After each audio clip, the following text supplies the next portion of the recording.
Electric लाओ और कहीं भी जाओ।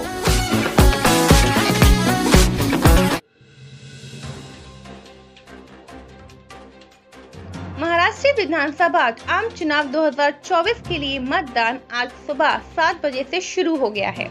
उप विभागीय अधिकारी एवं चुनाव रिटर्निंग अधिकारी डॉक्टर रामेश्वर पुरी ने बताया कि खामगांव में सुबह 7 बजे से 5 बजे के बीच औसतन 67.31% मतदान हुआ।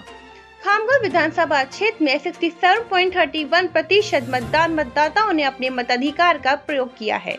मतदाताओं ने अपने मताधिकार का उपयोग कर अपना राष्ट्रीय कर्तव्य निभाया है। खामगांव उपविभागीय अधिकारी व चुनाव निर्णय अधिकारी डॉक्टर रामेश्वर पुरी ने अपील की है कि अधिक से अधिक मतदाता घर से निकलकर मतदान करें। इस बीच सुबह 10 बजे विकलांग युवा शेख फरीद ने जिया कॉलोनी स्थित शाला क्रमांक 4 के मतदान केंद्र पर अपने हाथ पैर से चलकर वोट डाला। कुछ अधिक विकलांगों ने भी अपने मताधिकार का उपयोग किया और एक व्यक्ति ने अपना पैर फ्रैक्चर के कारण प्लास्टर चढ़ा होने के बाद भी मतदान करते नजर आया। मोहम्मद फारूक, खामगांव। काय आव्हान असेल? मी सर्वप्रथम या देशातील सर्वात मोठ्या लोकशाहीच्या उत्सवामध्ये सर्व नागरिकांचं स्वागत करतो।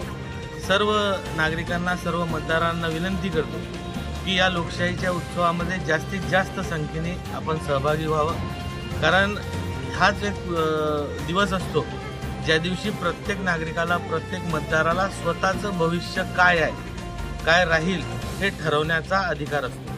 एक व्यवस्थित बटन दाबून, एक व्यवस्थित विचार करून मत देऊन आपण आपलं उज्ज्वल भविष्य ठरवू शकतो। त्यामुळे सर्व मतदारांना या उत्सवाच्या शुभेच्छा देतो।